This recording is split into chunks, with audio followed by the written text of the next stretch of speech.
Révision constitutionnelle prolongeant le mandat du président Al-Sisi, référendum sans grand suspense, approuvé à 88,83%. La révision controversée permettant donc la prolongation du président Abdel Fattah Al-Sisi et qui renforce ses pouvoirs et ceux de l'armée égyptienne a été approuvée par référendum à 88,83%, annoncé mardi l'autorité nationale des élections. Le président de cet organe, Lachine Ibrahim, a précisé lors d'une conférence de presse au Caire que 11,17% des électeurs se sont prononcés contre cette réforme et que le taux de participation a atteint 44,33%. Les Égyptiens ont voté du samedi au lundi pour ou contre la modification de plusieurs articles de la Constitution qui limitaient notamment le mandat de la présidence à 2 consécutifs de 4 ans. Jean-Luc, il faut dire clairement que il n'y avait aucun suspense, on savait que ça allait passer de toute façon. Non, c'est clair. Ici, on ne peut même pas parler de suspense, ça allait passer, comme une lettre à la poste. Vous savez, il y a le président Sisi qui veut consolider son pouvoir, et ceci avec la bénédiction des États-Unis. C'est parce que les Américains, Sisi, c'est le produit des Américains. Et aujourd'hui, on ne voudrait pas que Sisi quitte le pouvoir et surtout que les frères musulmans sont là derrière en train de guetter pour arriver et les Américains ne veulent pas voir ça. Voir Sisi à la tête pour pouvoir permettre à ce que les djihadistes, les musulmans, l'islam ne reprennent pas le pays et tout. Et donc, aujourd'hui, le président Sisi a la bénédiction des Occidentaux et il peut se permettre tout. C'est-à-dire que prolonger son pouvoir ad vitam aeternam, prolonger son pouvoir ad vitam aeternam pour permettre aux Occidentaux de pouvoir tirer intérêt, profit en Égypte. Et donc, vous allez voir que les Occidentaux ne lui diront rien. Et il sera là si le peuple égyptien lui-même ne se lève pas pour le chasser du pouvoir. Il sera là, il va rester au pouvoir et il va se la couler douce. Mais c'est regrettable. C'est regrettable pour nos pays africains. Et vous comprenez, c'est là où moi je pointe du doigt la communauté internationale, cette fameuse communauté internationale qui, dans d'autres pays, prône la démocratie, demande à ce que les présidents ne fassent pas plus de 2 ou 3 mandats au pouvoir. Et voilà qu'en Égypte, ils disent rien, tout simplement parce que c'est leur ami, c'est leur préfet qui est là, Al-Sisi, au pouvoir. Alors, Chris Sega, si on comprend que le référendum n'avait aucun suspense, mais la question qu'on pouvait se poser, mais pourquoi Sisi avait besoin de ça maintenant? Pour se donner bonne conscience, il n'y a pas la question, il y a une réponse toute faite, parce que de toute façon, il utilise des artifices démocratiques pour camoufler ses élans de dictateur. Et de toute façon, on n'attendait pas mieux de Sisi, on le connaissait déjà, tout maréchal qu'il était, la façon dont il était arrivé au pouvoir, l'élection qu'il a organisée par la suite avec un score à la soviète, et sa réélection avec le même score. Mais je crois que pour creuser la situation, peut-être installer le décor, il faut voir que l'Égypte est un pion essentiel dans la géostratégie des puissances étrangères, notamment les États-Unis. Vous savez, sa situation par rapport à l'Israël, à la Palestine, et puis peut-être sa position dans le monde arabe. Il faut dire que ce qui intéresse les Occidentaux, ce n'est pas que la démocratie marche, mais on voudrait un régime assez fort qui puisse tenir les salafistes, les djihadistes, etc., pour jouer le jeu géostratégique dans la région au bénéfice des puissances comme les États-Unis, comme je le dis. Ce sur quoi peut-être on attendait Sisi, c'est peut-être le taux de participation. Et cette fois-ci, on a fait un peu mieux. On distribuait des galettes par un peu de l'argent, un peu pour encourager les gens à aller voter. Ceux qui revenaient du vote, on les félicitait, etc. On les félicitait. Donc, je crois que ce qui intéresse généralement la communauté internationale, qui se résume, on le sait, à certains pays qui sont nantis militairement et économiquement, c'est leur intérêt dans les pays là, que sont les pays africains, les pays de l'Orient, du Moyen-Orient, etc. Il ne faut pas que l'Afrique, par exemple, s'attende, ou bien les Africains s'attendent à ce que la communauté internationale fasse le travail à leur place. Elles ne le feront jamais, on l'a assez dit. Et on ne cessera pas de le dire parce que les États n'ont pas d'amis, mais ils n'ont que des intérêts. Ça, c'est une formule qui est galvaudée. Les gens l'oublient pratiquement. Il faut que le travail à l'intérieur de chaque État soit fait par le citoyen. En Égypte, ce que les puissances là, attendent de Sisi, qui joue le jeu de façon merveilleusement, c'est qu'il tient quand même aujourd'hui les salafistes qui ne bronchent pas parce que les opposants sont en prison ou en exil. Il a le soutien de ces puissances-là et puis il maintient le statu quo. Cela déjà arrange. Mais il faut dire quand même qu'avec cette stratégie-là, il a pu engranger quand même quelques résultats. Aujourd'hui, la sécurité, ça va mieux. Quand il prenait le pouvoir, il y a des attentats par-ci, par-là, dans le Sinaï, à l'intérieur même de l'Égypte continentale. Mais aujourd'hui, toutes ces forces-là se sont calmées un peu. Donc, on estime qu'il est l'homme de la situation. Il ne faut rien faire, surtout, pour que ça dégringole, surtout, qu'il peut tenir à l'écart les opposants, le monde universitaire, le monde culturel, les militaires, les opposants, les étudiants. Comme il maîtrise son monde-là, on estime que c'est l'homme de la situation. Et je crois qu'on peut débattre du sujet et pendant longtemps, on ne finirait pas de l'épuiser. C'est vrai, l'homme de la situation peut-être, mais moi, là où j'ai peut-être du mal à comprendre, c'est cette prolongation de 4 à 6 ans. Il pouvait s'octroyer, je ne sais pas, un 3e, un 4e, un 5e mandat. Pourquoi vouloir faire de 4 ans un mandat de 6 ans? Il faut noter en fait le fait que l'Égypte est en train de devenir un État policier et que l'Égypte, d'après Révolution, se donne tous les moyens aujourd'hui pour glisser lentement mais sûrement vers une démocratie, une dictature, sinon une démocrature. Parce que ce qui se passe avec l'Égypte aujourd'hui, c'est une dictature sous tous les traits d'une démocratie. Vous savez, il faut noter un certain nombre d'éléments importants. C'est le côté favorable même de la population à Al-Sisi. Il ne faut pas oublier que quoi qu'on dise... Favorable, mais 44%, c'est pas très grand. 44%, sa présidence, la dernière fois, justement, c'était une trentaine de pourcentage. Oui, parce que c'était le score à battre. Oui, mais en réalité, il ne faut pas oublier que 40%, c'est le taux moyen de participation en Afrique, que ce soit en Afrique subsaharienne, même en Europe, dans beaucoup de pays, on dépasse largement les 50%. Et donc, faire 40%, un référendum aussi controversé, je me dis, c'est un très bon score. L'Égypte, d'après Révolution, vous savez, l'histoire récente de l'Égypte nous a prouvé que après la Révolution, les Égyptiens ont très vite déchanté. Il y a eu l'arrivée des frères musulmans et tout. Et donc, les Égyptiens avaient en quelque sorte besoin de ce sauveur-là, de quelqu'un qui refasse rentrer les choses dans l'ordre. Et je pense que Sisi s'est très bien positionné. Et contrairement à toutes les idées qu'on avait des différents courants qui ont émergé après Révolution, Morsi a su quand même sur le côté... Qu'est-ce que je dis Sisi a su quand même sur le côté diplomatique de la chose réouvrir l'Égypte au reste du monde. L'Égypte qui a toujours été en conflit avec son voisin Israël, l'Égypte qui a toujours été même très très hautain, même au sein du Maghreb et envers l'Afrique subsaharienne, a retrouvé une place de choix au sein du Maghreb. Il ne faut pas oublier aujourd'hui qu'avec la décroissance de la Libye, l'Égypte est devenue quand même un point important dans la zone et il était important de tout mettre en œuvre pour que l'Égypte reste sûre. Et on a vu, mes confrères le soulignaient tout à l'heure, toutes les menaces terroristes de Salavis. Sisi a quand même su maîtriser tout ça. Mais il ne faut pas oublier aussi qu'il a su impulser une nouvelle dynamique de développement à l'Égypte. C'est ce que beaucoup ne voient pas. On ne voit que le côté dictateur qui veut se maintenir. Mais quand même, sur le côté développement, on a vu même qu'il a recréé au-delà du Caire une nouvelle ville. Et puis si l'Égypte aujourd'hui est au-delà de tous les enjeux, c'est quand même la plus grande population presque de l'Afrique.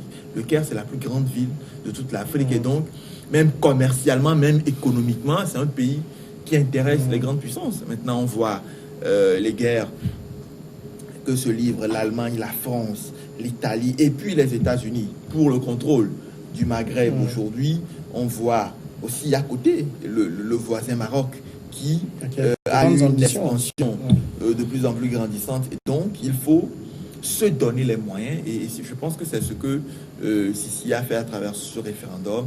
Il faut se donner les moyens de mieux contrôler l'État, mais également de s'assurer une certaine pérennité à la tête de l'État. Malheureusement, les Égyptiens ne l'ont pas empêché. C'est ce que je soulignais au début. J'estime que, quoi qu'on dise, les Égyptiens ont donné un aval à cette prolongation de mandat de Sissi. Maintenant, passer, et si je peux terminer là-dessus, passer de 4 à 6 ans, à mon avis, c'est un simple jeu théorique. C'est-à-dire, on va se retrouver avec cette nouvelle modification. Dans 12 ans, il aura fait 3 mandats. Ça deviendra, enfin, il aura fait 3 mandats de plus que les 2. Ça fera trop, mais dans 12 ans, avec la nouvelle constitution, il n'aura fait que 2 mandats de plus. Donc, c'est des modifications qui peuvent lui permettre, lui et son clan, parce que c'est pas Sissi seul aussi, hein, c'est tout un conglomérat qui s'est développé autour de lui, pourront, pour les 10, 20 prochaines années, avoir la même mise. Jean-Luc, il y a l'éternelle question, je ne sais pas si le cas égyptien fera jurisprudence, parce qu'on dit souvent que les modifications constitutionnelles ne s'appliquent pas à soi-même, en tout cas au mandat en cours. Mais là, on a vu. Non, ça ne va pas s'appliquer au mandat en cours. Non, bien sûr, dans ce cas, la prolongation s'applique en même temps. Vous savez, tout dépend de ce qui est inscrit dans la Constitution aussi. Qu'on est au pouvoir. Parce que je le dis en pensant un peu au Sénégal où, quand il réduisait le mandat de 7 à 5 ans, il avait dit je vais me l'appliquer. La Cour constitutionnelle lui a dit non, tu ne peux pas. Même au Bénin aussi. Mais là même encore, on sait comment cette Cour constitutionnelle a décidé. C'est ça aussi. Hein. Moi, je pense que le Maghreb est plus, en termes d'institutions, un peu plus évolué que l'Afrique subsaharienne. Et ce qu'on a vu au Sénégal, ce n'est qu'au Sénégal qu'on peut voir ça. Ou encore, la France a fait la même chose. Ce qu'on a vu récemment. Quand Chirac avait réduit le mandat, ça ne s'est pas appliqué à son mandat en cours. Oui, il a fait 7-5. Mais de toute façon, avec ce qui se passe... La France, c'est le maître de tout le... Vous savez, il n'y a pas... française encore dans nos écoles. Non, en principe, il n'y a pas de raison que cela s'applique immédiatement, parce que c'est comme si vous changez les règles du jeu au moment même où le jeu se déroule. C'est pas facile à conceptualiser. C'est comme si vous êtes sur un terrain en train de jouer et puis on introduit de nouvelles règles. Ça n'a pas de sens. Et surtout que si il le dit que parce que un peu partout ailleurs, que ce soit en France, que ce soit au Sénégal, que ce soit au Bénin, que ce soit un peu partout, on s'est dit que les changements qui interviennent dans le courant d'un mandat ne s'appliquent pas à ce mandat, mais ne peuvent prendre effet qu'à partir de la fin, quand ce mandat vient à l'achèvement. Mais je crois que Sissi a les coudées franches. On l'a dit qu'aujourd'hui, il est en train de sortir les passifs de cette révolution-là de 2011. Tout simplement, il est en train de... Oui, absolument, parce qu'il en a les moyens, parce que les forces de contradiction sont tétanisées, ne réagissent pas. Il n'y a pas de contradicteur aujourd'hui en face de Sissi, ce qui fait qu'il a le tapis rouge, il déroule tout ce qu'il veut, comme tout ce qu'il veut, et personne ne peut le contrôler parce qu'il n'y a pas d'opposition, c'est l'armée qui est au pouvoir, justement parce qu'il a démantelé l'opposition, parce que déjà lors de la dernière élection, ça a été... Parce qu'il n'y a pas les frères musulmans qui sont très organisés, au plan politique, en termes d'idéologie, il n'y a pas une véritable opposition. Franchement, oui, en effet. Les frères musulmans. Oui, en effet, parce que les frères musulmans ont pris de la puissance lors du mandat non, pas de Morsi, mais de Moubarak, parce que c'était la seule force organisée qui faisait du social, qui est proche des populations et qui a recruté massivement. Mais c'est que, voilà, c'est cette force-là qui est plutôt sociale, tendance sociale, qui a fait la cour au bas peuple. Et c'est de bonne guerre que elle a été franchement plébiscitée. Mais c'est la seule force. Mais à part, quand Sissi a pris le pouvoir, Sissi a commencé d'abord à démanteler cette force-là.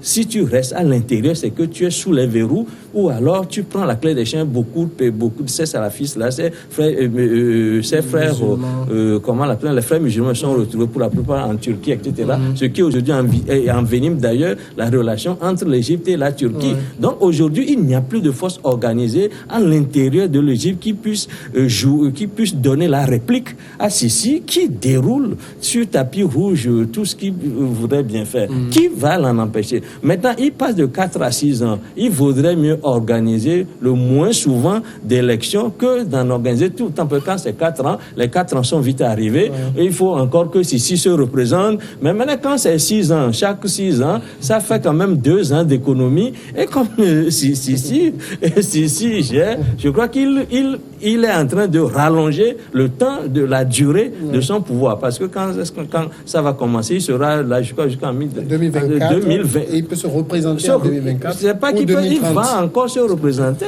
C'est parti pour 2030. Oui, il va encore se représenter. Mais quelque part, je crois, l'analyse qu'ils sont en train de faire, c'est peut-être qu'ils veulent se donner du temps pour stabiliser la situation. Mais jusqu'où vont-ils aller pour stabiliser le pays? Parce que ce que nous oublions souvent, c'est que lorsque vous gouvernez dans ces situations-là, vous ne préparez pas bien la relève. Et la relève peut se faire aussi dans de la violence. Et là, vous ne servez pas véritablement les intérêts du pays. Si vous ne préparez pas votre relève de telle sorte que cela puisse se faire de façon démocratique, vous le faites ainsi.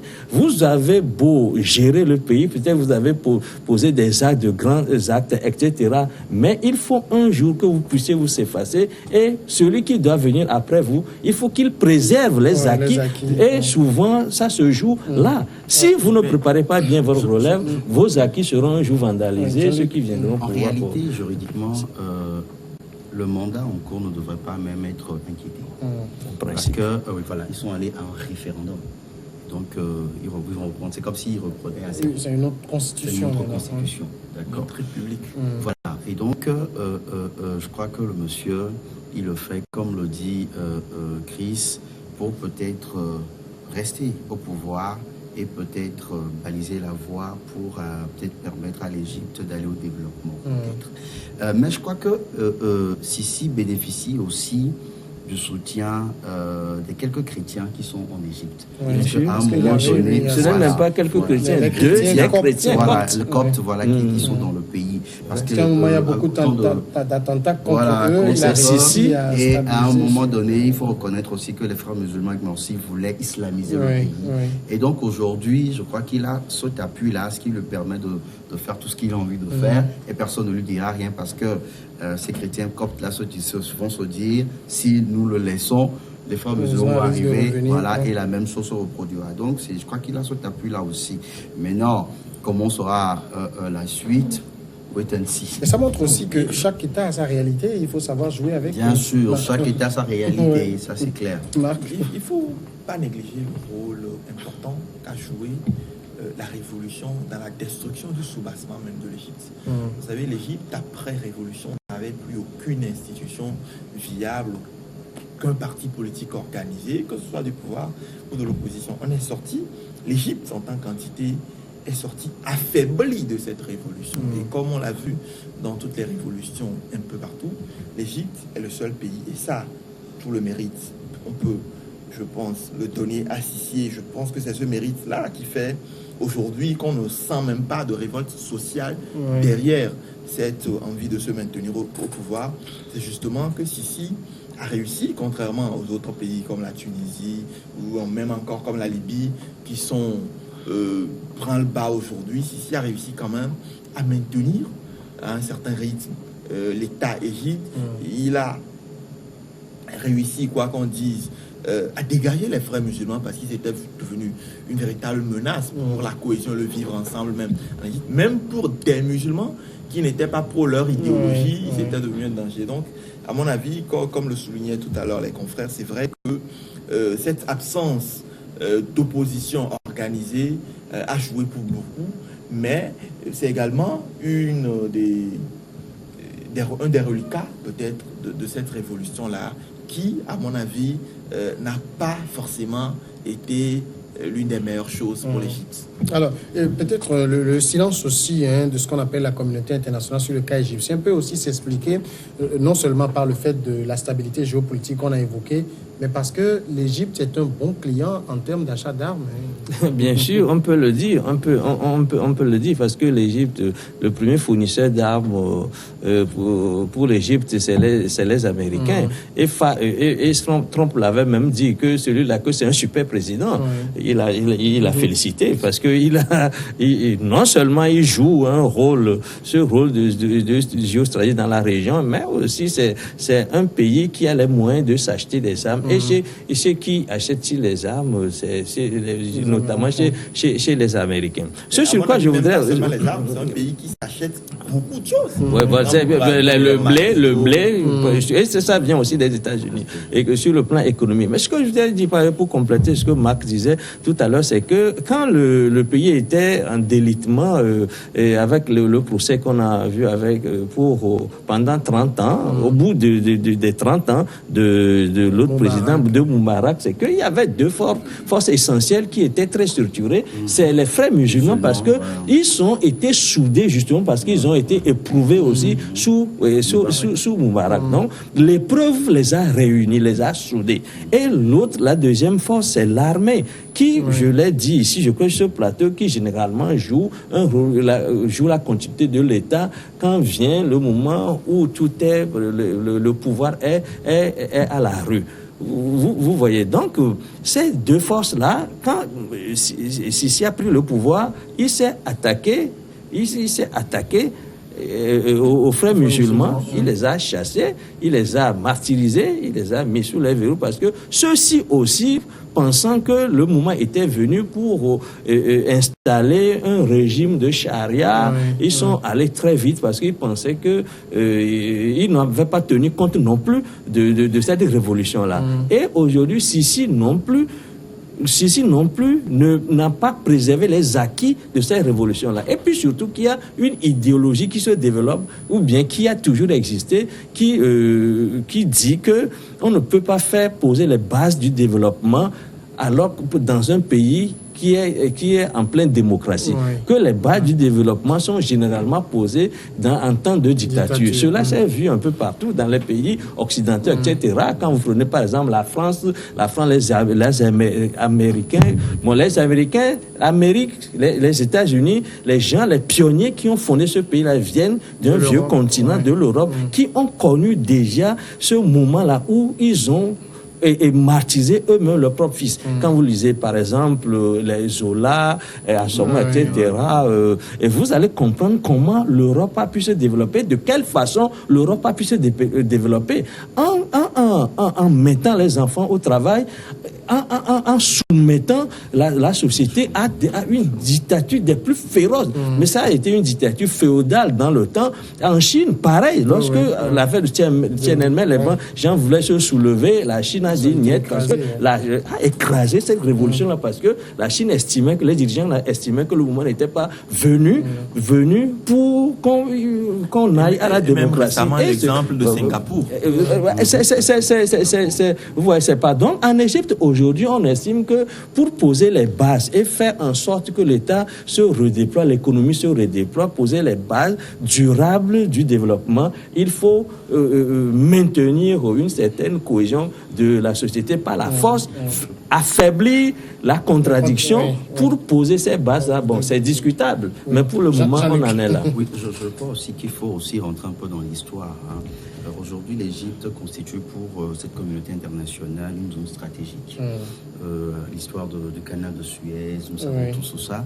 Et donc aujourd'hui, les Américains principalement ne veulent pas voir l'Égypte être contrôlée par des musulmans et pour faire des problèmes à l'État d'Israël. Et donc il faut tout faire pour que le pays soit entre les mains de ceux qui seront peut-être proches d'Israël et qui sont proches d'Israël, ce sont Sisi et ses amis qui sont des chrétiens coptes, comme on le disait. Et donc, aujourd'hui, la communauté internationale ne permettrait jamais à ce que le pays soit gouverné par les frères musulmans.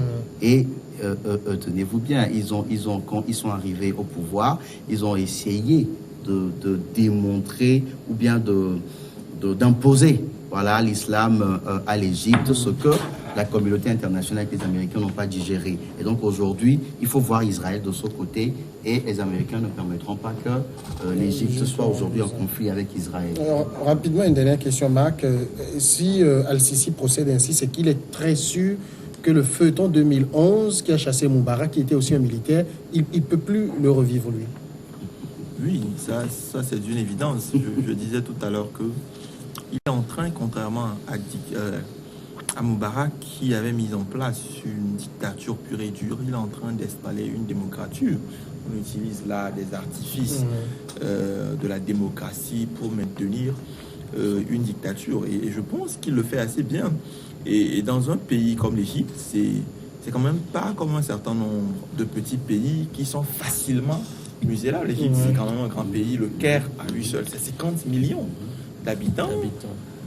Un seul appel du muezzin à la grande mosquée du Caire, c'est plus d'1 million de personnes qui se rassemblent. Et donc, s'il y a une envie de se soulever, s'il y a une envie de s'opposer, on allait la sentir. Même si l'opposition n'est pas organisée, si au sein de la population, il y a ce besoin de s'exprimer, je pense que la révolution, l'Égypte, en démarrant cette révolution-là, a démontré que la population était à l'avant-garde. C'est une population, il ne faut pas l'oublier, très très cultivée, où le taux d'analphabétisme est presque à néant. Donc c'est dire que si on a envie de dire non à Sisi, on lui dira non. Mais je pense que la population accepte, facilite même ce maintien de pouvoir de l'armée, parce que, à mon avis, ça les arrange. Maintenant, on revient après le journal.